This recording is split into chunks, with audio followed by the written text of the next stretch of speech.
He walked into the bank wearing a faded Marine uniform, boots worn thin from years of service. At his side, a loyal German shepherd, trained, disciplined, and scarred from the same battles he survived. But the moment they stepped into the luxury lobby, people stared, then they smirked, then they laughed. "Wrong place, soldier," one woman sneered. "Take that dirty dog outside," another added. They had no idea who he was. They had no idea why he was there. And they had absolutely no idea what was about to appear on that bank screen. Because within the next 60 seconds, their laughter would die, their faces would drain, and every cruel word they said would come back to haunt them. This isn't just a story about a Marine or a dog. It's a story about dignity, justice, and the moment truth hits harder than any bullet. If you're ready to see how fast life can flip in a single heartbeat, keep watching. And if this story touches you, please consider subscribing. Your support helps us bring more inspiring stories to life. Thank you, and may God bless you for being here. The late winter afternoon in Helena, Montana, carried the kind of cold that settled deep into a person's bones. Gray clouds smeared across the sky like strokes of charcoal, threatening snow, while a sharp northern wind swept along the streets, pushing loose flakes of frost across the pavement. The city felt both vast and quiet, a place where mountains stood like silent guardians, and the air always carried a hint of pine. It was a harsh but honest landscape, the type that revealed a man's character more than it hid it. Into this rugged scene walked Jack Miller, a 36-year-old former Marine whose presence drew the eye not because he tried to stand out, but because he moved with the calm precision of someone shaped by years of discipline. His uniform jacket, once crisp and proud, now hung loosely across his broad chest, faded at the elbows, frayed at the cuffs, and stained along the collar from long days in the field. His boots were old combat issue, scuffed and scarred from deserts, forests, and rocky terrain across 3 continents.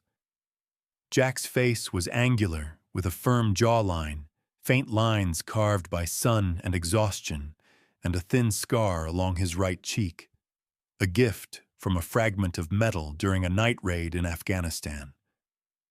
His steel blue eyes held a quiet vigilance, the kind that came from years of scanning for danger even in mundane places. Beside him trotted Rex, his retired German Shepherd military dog. Rex was 5 years old, with a strong frame, intelligent amber eyes, and a sable black coat that gleamed under the shifting Montana light. A faint streak of white marked his muzzle, earned not from age, but from a burn wound during a rescue mission. Though Rex was no longer on active duty, the dog moved with alert confidence, his ears pricked and his tail steady, scanning the environment the same way Jack did.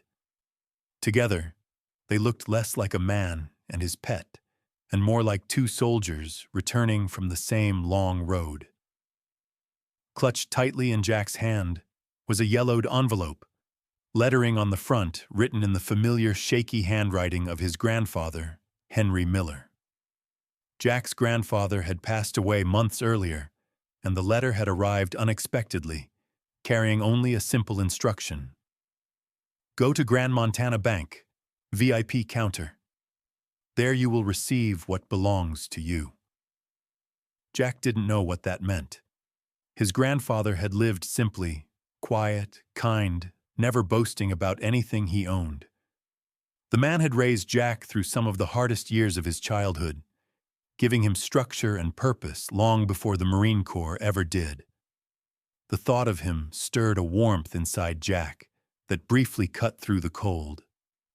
But the warmth vanished the moment Jack pushed open the glass doors of Grand Montana Bank. Inside, the warm air smelled faintly of expensive perfume and polished marble. The lobby was large, lit by soft gold chandeliers that cast reflections across the glossy floor.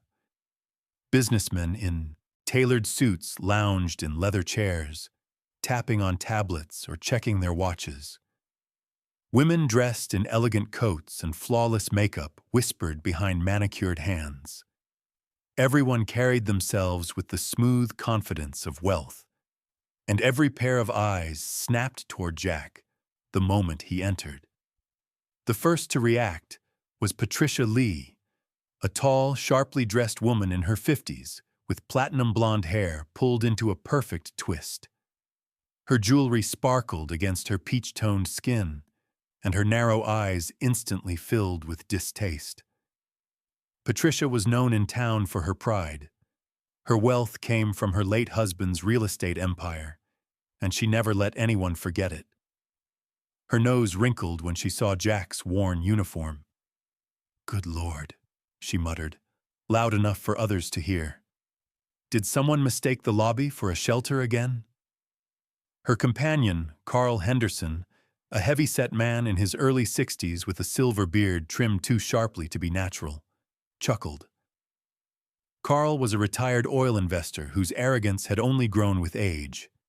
He tapped his foot on the marble floor and added, "And he brought a dog inside.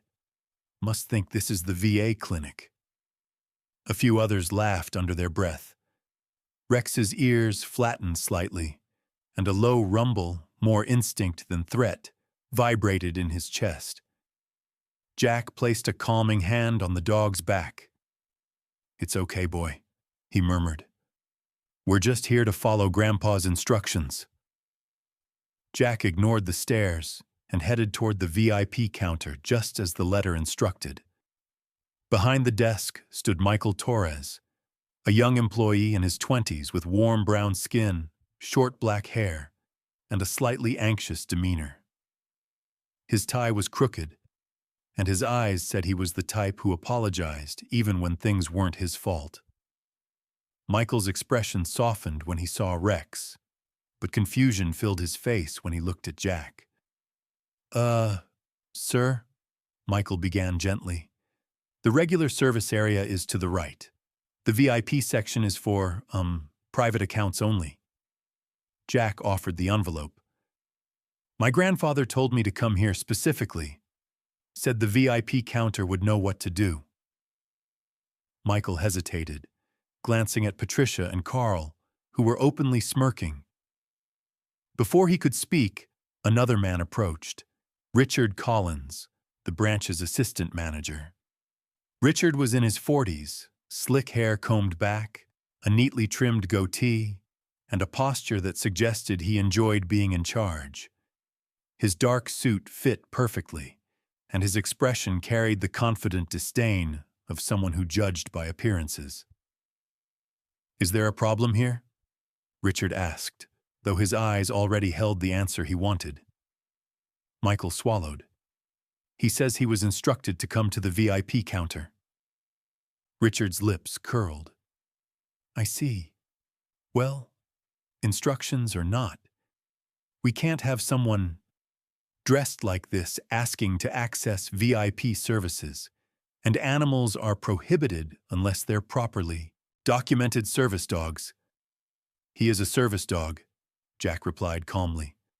"Military working dog, retired." Patricia scoffed loudly. "Retired? So is my gardener. Doesn't mean I bring him into a bank." Laughter rippled across the room. Rex tensed again, muscles coiling, but Jack kept his voice steady. "I'm here to follow my grandfather's wishes. That's all." Richard waved a dismissive hand. Yes, of course. Well, why don't I humor you? What was your grandfather's name?" "Henry Miller." Richard chuckled. "Common name. Probably a small savings account. Let me check." As he turned toward the computer, Patricia leaned toward Carl and whispered loudly, "This is embarrassing. He actually thinks someone like him belongs here." Jack heard it all. He didn't flinch. He had heard worse, from enemies and from life. But Rex lifted his head and stared at them, eyes sharp, protective. Jack rested a hand on the dog's neck. "It's all right, buddy," he said softly. "We're almost done." Richard typed lazily at first, clearly expecting nothing. Then his expression froze. His eyes widened, his posture straightened, his fingers flew across the keyboard. Patricia frowned. "What's taking so long?" Richard swallowed hard, because on the screen, glowing in stark black letters, was a name he never expected to see. Henry Miller, primary founder's account, priority level 1, sole heir, Jack Miller. And just like that, the temperature in the room changed. The silence that followed Richard Collins's shocked expression lasted only a second before Patricia's impatient voice sliced through the air. "Well? Are you going to tell the poor man he's at the wrong counter or not?" Her tone carried the sharpness of someone who had never been denied anything in her life. She crossed her thin arms over her chest, her diamond bracelet glittering beneath the chandelier light, as if adding punctuation to her contempt. The tall woman's angular features, carefully maintained despite age, tightened with annoyance. Richard cleared his throat, trying to recover, but the tremor in his fingers betrayed him. "Sir, I need to verify something." His smooth manager's mask slipped as he stepped slightly back from the counter, as though distance might help him regain control of the situation. Jack placed the letter from his grandfather on the marble surface. "That's exactly what I'm here for," he said, his voice low and steady. His steel-blue eyes narrowed, not in anger, but in the collected way a soldier assessed a battlefield. Rex moved closer, the German shepherd's muscular body angling protectively, tail lowered, ears alert. His amber eyes followed each movement in the room, especially Patricia's disdainful gestures. Before Richard could respond, another voice chimed in, Thomas Briggs, a sharply dressed lawyer in his late 30s waiting near the velvet rope. He had a clean-shaven jaw, sharp cheekbones, neatly styled brown hair, and a gaze that could slice paper.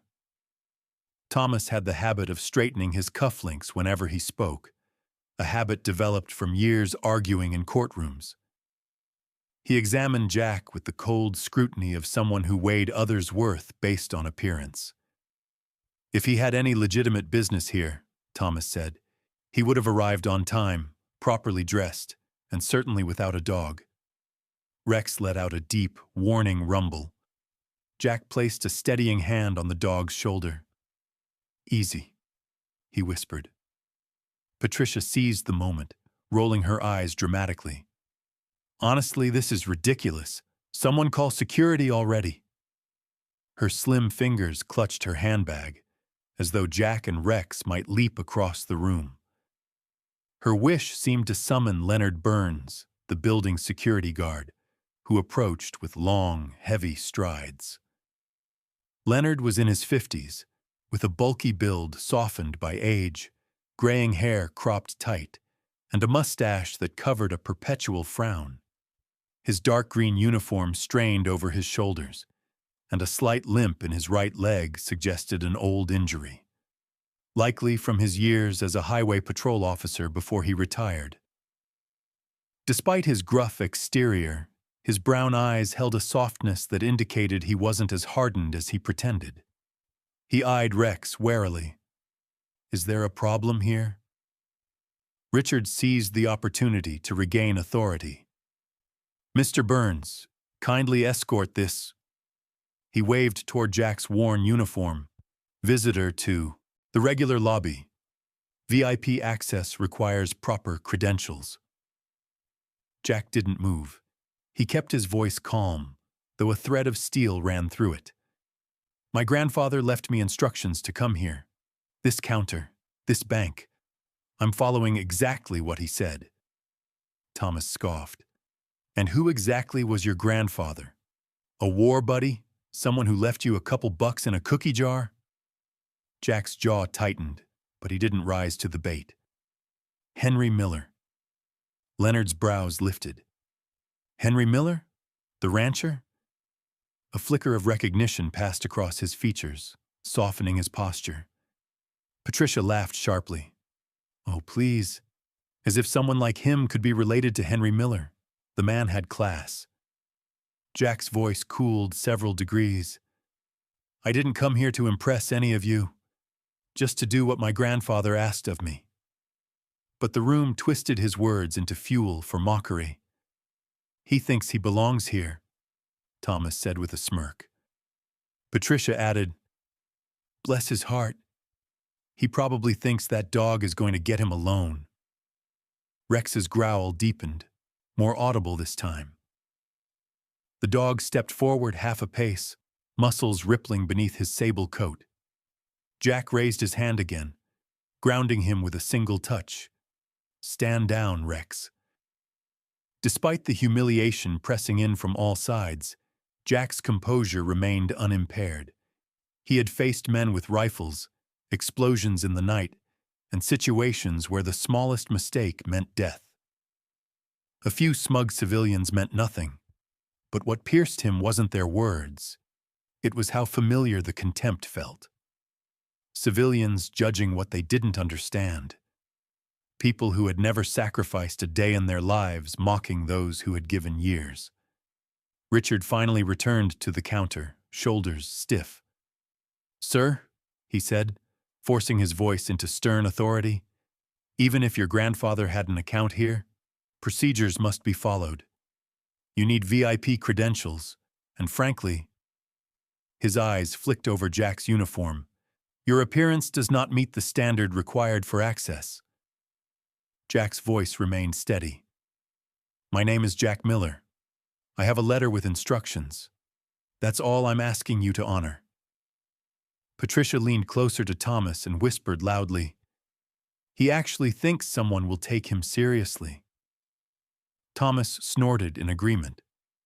Rex shifted, his protective stance almost instinctive now. His eyes fixed on Patricia, not with hostility, but with the awareness of a soldier evaluating a threat. Leonard shifted his weight uncertainly. Maybe we should give him a chance to explain. Richard cut him off sharply. No, we have policies. His tone dripped with the eagerness of someone who enjoyed enforcing rules on those who couldn't fight back. Jack saw through him instantly. Richard Collins wasn't just a man following protocol. He was someone who used authority to shield insecurity. Jack took a slow breath. Look at the letter. That's all I'm asking. But instead of reading it, Richard smiled coldly and shook his head. You don't belong here. The room echoed with low laughter, a chorus of judgment Jack had heard one time too many. It didn't matter that his uniform was faded from service, not neglect. It didn't matter that Rex had saved more lives than anyone laughing in that room. To them, he was exactly what they wanted to see, a man out of place. Jack didn't yell. He didn't argue. He simply straightened his posture, his expression settling into the hardened calm of a Marine preparing for whatever came next. If that's your final answer, he said quietly, then enter my name into your system. Richard hesitated before turning back to the computer. The mockery continued around Jack, but he no longer heard it. He only watched Richard's hands hover over the keyboard. Because the moment Richard typed Jack Miller, the entire room was about to learn exactly who didn't belong here. Richard Collins hesitated before pressing the final key, as though a small part of him feared the result. The lobby had quieted, but not out of respect, only anticipation. Patricia stood with her chin tilted high, arms crossed, a smug expectation in her icy eyes. Thomas Briggs watched with a lawyer's habit of hunting for weakness, his posture stiff, his jaw slightly clenched. Even Leonard Burns, the security guard, lingered nearby, shifting his weight nervously as Rex's steady gaze tracked every movement in the room. Then Richard hit enter. The screen refreshed, and everything changed. Color drained from Richard's face so fast it was as if someone had pulled the blood straight out of him. His mouth parted slightly, and his pupils tightened with visible panic. A thin sheen of sweat rose on his forehead, catching the chandelier light. Patricia's impatience flared. "Can you hurry up and tell him to leave already?" Richard didn't answer. He couldn't. Staring back at him from the monitor were bold letters, unmistakable and final. Henry Miller, primary founder's account, priority level 1 sole heir, Jack Miller. For a moment, nobody breathed. Even the hum of the heating system seemed to fall silent. Patricia's handbag slipped from her hand and crashed against the marble floor, the metallic clasp echoing through the vast lobby. Her painted lips parted in disbelief. For the first time in years, she was speechless. A middle-aged businessman near the espresso station, a broad man with a salt and pepper beard and a tailored navy suit, let out a stunned whisper. His name was Douglas Crane, a well-known ranch investor who had built his fortune buying land from smaller owners across Montana. Douglas had a commanding presence with thick eyebrows and a voice that carried naturally. Henry Miller, as in the Henry Miller, the man who owned half the valley? The question wasn't meant for anyone in particular, but it sucked the remaining warmth from the room. Douglas had met Henry briefly in the past. The old man had refused to sell him a plot of land, and Douglas respected him enough not to push harder. Now, shock spread across his usually confident features. Jack didn't react, not outwardly. His posture remained calm, grounded, steady, the way it had always been when chaos tried to claw around him. Those who didn't know him might think he didn't care. But his silence was the silence of a soldier who had learned to process reality before responding. Rex sat faithfully by his leg, steady as stone. The dog's ears twitched, tracking the sudden change in energy. His amber eyes swept across the lobby with the precision of a trained guardian. The shift in the room was palpable. Even Rex felt it. Richard swallowed hard, then slowly looked up at Jack. "Mr. Miller, I need to confirm something with corporate." His voice trembled, losing the authority he had wielded so confidently minutes before. Jack didn't move. "You saw the system. That should be enough." Richard opened and closed his mouth, trying to find a response. The truth was, a level 1 priority account wasn't just rare. It meant the bank had standing procedures, protocols, and obligations tied to the Miller name. And Richard, who had just humiliated the heir of that account, suddenly felt the weight of every rule he'd broken. Patricia finally found her voice, though it came out thin and shaky. There must be some mistake. Henry Miller was wealthy, influential. He wouldn't leave anything to his grandson, Jack finished quietly. Patricia stumbled a step backward, her confidence cracked like thin ice under too much weight. Thomas Briggs, who had built a career on reading people, studied Jack again, this time with a different lens. He noticed the calm, the discipline, the unwavering eyes that assessed the room without fear. His posture shifted subtly from arrogance to caution. "If this is real," he said slowly, "then you might want to wait for the branch director." Richard's voice squeaked slightly. I've already triggered the automatic alert for level 1 access." Douglas, still standing nearby, let out a low whistle.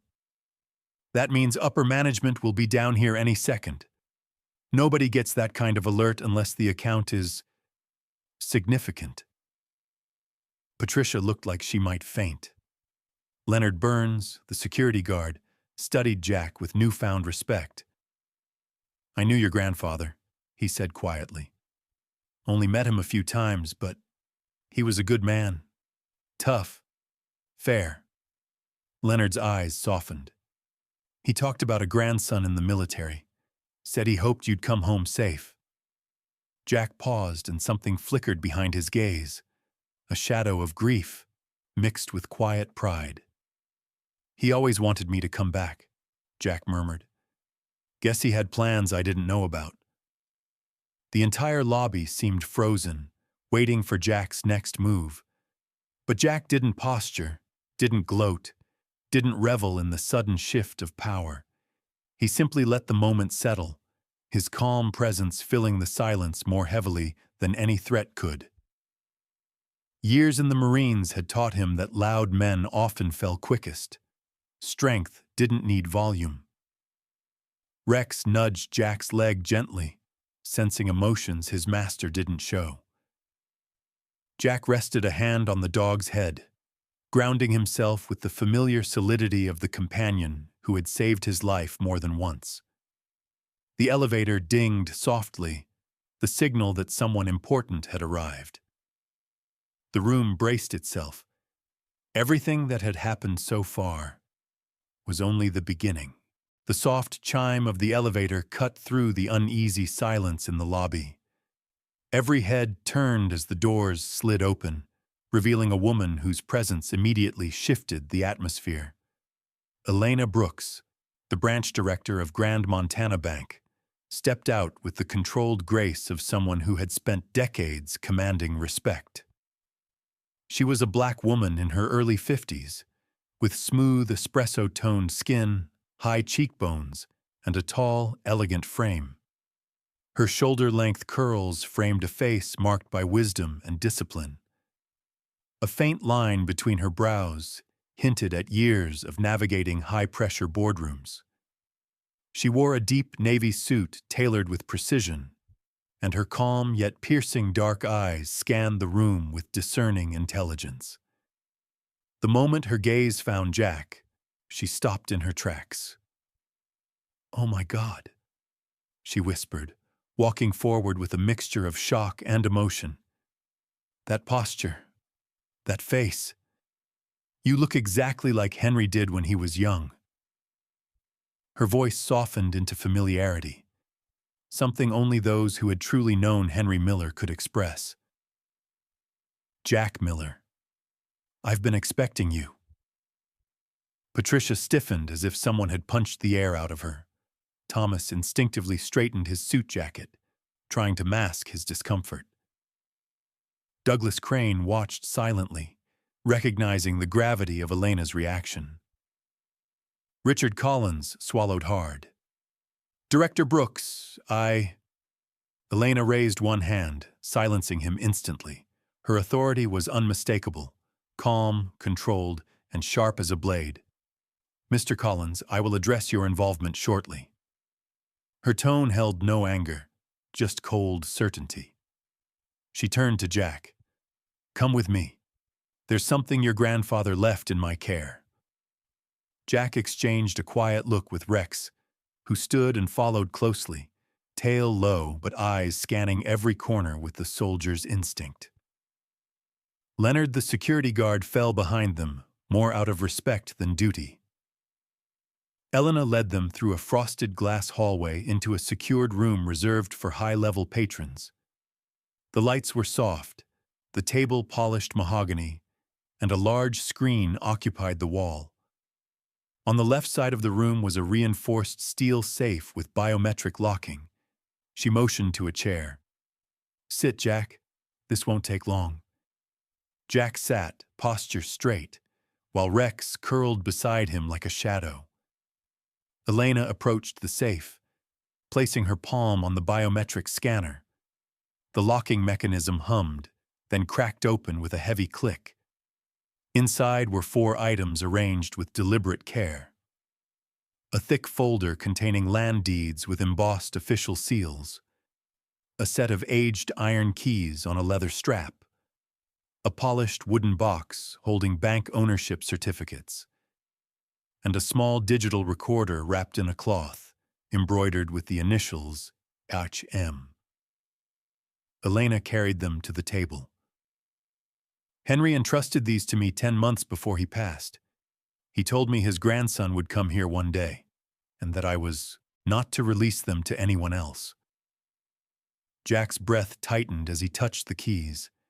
Their cold weight felt like the past settling into his hands. Elena pressed a button on the recorder. A crackle of static filled the room.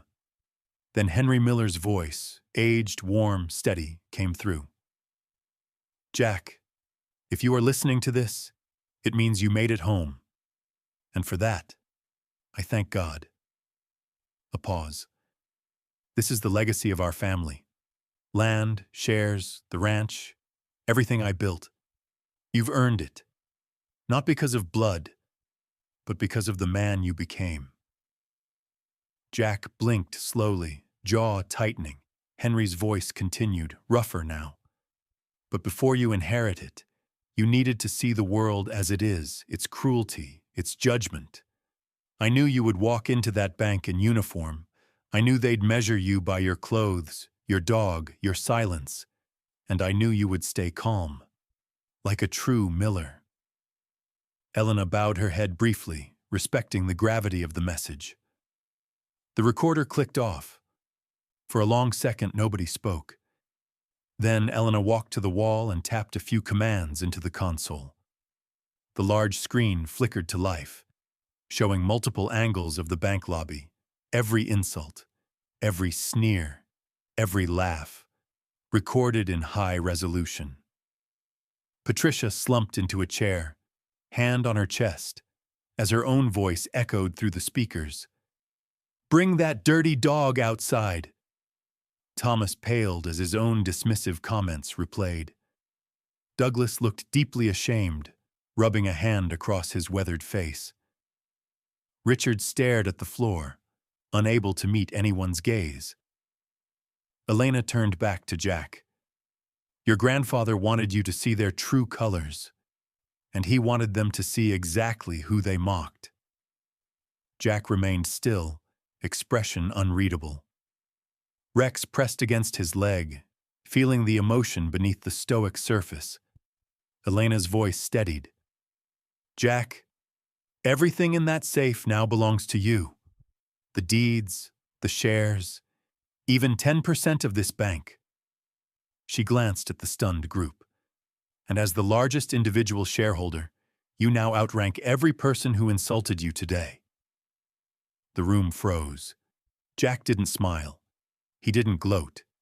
He simply breathed out. A long, controlled breath.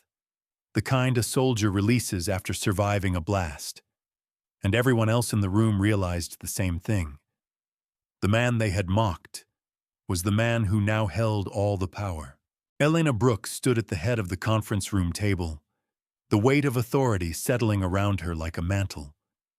Her steady dark eyes swept across the occupants of the room. Richard Collins shrinking into his suit, Patricia pale and trembling, Thomas stiff as a board, and Douglas Crane staring heavily at the floor. In the corner, Leonard Burns remained silent, arms crossed, his weathered face tense as he absorbed the consequences unfolding. Jack Miller sat quietly, his posture disciplined, Rex resting obediently at his feet, amber eyes tracking every motion in the room with loyal vigilance. Elena took a measured breath before speaking. "Effective immediately," she announced, her voice calm but edged with steel. "Manager Richard Collins, you are suspended pending a full internal investigation." She turned toward the man who had initiated the humiliation. "Your conduct today violated banking policy, federal anti-discrimination standards, and the ethical expectations of this institution. You will await formal review." Richard's face twisted into a mix of panic and disbelief. His usually slicked-back hair seemed to wilt, and his hands trembled slightly as he adjusted his tie. "Director Brooks, please. This is a misunderstanding. You had every opportunity not to escalate the situation, Elena replied bluntly. Yet you chose humiliation, mockery, and public disrespect toward a client whose only fault was following his grandfather's instructions. Her gaze hardened. Your actions were recorded, Mr. Collins. There is no misunderstanding. Patricia clutched her handbag so tightly the leather creaked. Thomas Briggs stared at the screen, jaw tight, clearly replaying his own words in his mind, each condescending remark now a stain. Elena continued. Additionally, Grand Montana Bank will issue a formal public apology to Mr. Miller. She glanced at Jack, who remained still, expression unreadable. This apology will include acknowledgement of misconduct and details of corrective measures we intend to implement. Patricia's lips parted in shock. Public? You can't possibly— I can, Elena said, cutting her off. And I will. A flush crept across Patricia's flawless makeup. She glanced desperately at Thomas for support, but he avoided her gaze. Elena straightened her blazer and added, Furthermore, those involved in today's incident, Mrs. Patricia Lee, Mr. Thomas Briggs, and Mr. Douglas Crane, will be placed on VIP service restrictions. Access will be limited, and review will be required before reinstatement. Douglas let out a low breath, but didn't argue. Unlike the others, he seemed to understand the weight of his own silence and Henry Miller's legacy. Patricia looked outraged. You're doing this because of him? Because of some ex-soldier who— Before she could finish, Rex stood abruptly. His tail stiffened and a deep rumble vibrated from his chest, a low, controlled warning. Patricia froze, throat tightening as fear flickered across her eyes. Jack laid a steady hand on Rex's back. Easy, boy. Rex settled slowly, though his gaze remained locked on Patricia. Jack rose from his chair, his tall frame commanding the room's attention without effort. His calm was not the calm of indifference. It was the calm of someone who had faced grenades, gunfire, and decisions that weighed heavier than any insult spoken today. He looked at each person in the room, his steel blue eyes unwavering. I don't need anyone on their knees, he said softly, each word carrying the quiet power of conviction. And I don't want a parade or praise or people scrambling to make themselves look better. He paused, glancing at Rex before continuing. I just want you to remember this moment. Remember how easily you judged someone who walked in with worn boots and a dog. Remember how fast you assumed worth based on appearance. Patricia's jaw tightened. Thomas looked away. Richard's face crumpled. Jack finished. Don't treat the next person who walks through that door the way you treated me today. Silence settled like fresh snow. Elena exhaled, almost in relief, as though Jack's words had provided the closure she needed as well. Mr. Miller, she said gently, your grandfather would be proud. Jack gave a small nod, emotion flickering briefly behind his composed exterior. Then he turned toward the door. Rex rose immediately, pressing close to his leg as the two walked out of the room. Their footsteps echoed through the hallway, a steady rhythm of soldier and loyal partner, side by side. When they reached the main lobby, soft snowflakes drifted past the tall glass windows, carried by the cold Montana wind. The world outside felt wider, calmer, almost welcoming. Jack paused at the door, letting the cold air brush against his face. Rex lifted his snout, sniffing the snow-laced breeze. Together, they stepped out into the quiet afternoon, the chill enveloping them like an old friend. They walked toward Jack's truck, parked near the edge of the lot. Beyond the road, Jack could see the distant ridges of land his grandfather once tended. the land that was now his. The legacy waited for him, steady and quiet, like the man who had built it. Jack placed a hand on Rex's neck. "We're going home now, old friend," he said softly. "Finally home." Rex leaned into him, tail swaying gently. And with snowfall drifting around them like gentle blessings, Jack Miller, Marine, survivor, grandson, walked toward the future his grandfather had left behind. Sometimes in life, God doesn't answer us with thunder or miracles that split the sky. Sometimes, He answers with small moments that break our pride, test our patience, and reveal the truth hidden in people's hearts. Jack didn't walk into that bank looking for wealth. He walked in carrying nothing but faith, loyalty, and the memory of a grandfather who believed in him. And in return, God placed justice right where the world had tried to shame him. Because miracles don't always arrive in shining light. Sometimes they come through the quiet strength of a soldier, the loyalty of a German shepherd, or the wisdom of a grandfather who left a path for his grandson long before he was gone. And maybe, just maybe, God used that snowy afternoon to remind all of us that no matter how the world judges us, He sees our worth long before anyone else does. So if you've ever felt overlooked, misjudged, or pushed aside, remember Jack's story. Remember that God is still working behind the scenes, weaving blessings into the places where you least expect them. And as Jack whispered to Rex, "We're finally home." Maybe that is God's reminder for you too, that He always leads His children home, in His own time, in His own way. If this story touched your heart, please share it with someone who might need a reminder of God's goodness today. Leave a comment below telling us where you're watching from and how God has blessed you in ways you didn't expect. Don't forget to subscribe to the channel so you never miss another story of hope, faith, and second chances. May God bless you, your family, and everyone who watches this video. May He guide your steps, soften your burdens, and bring peace to your heart.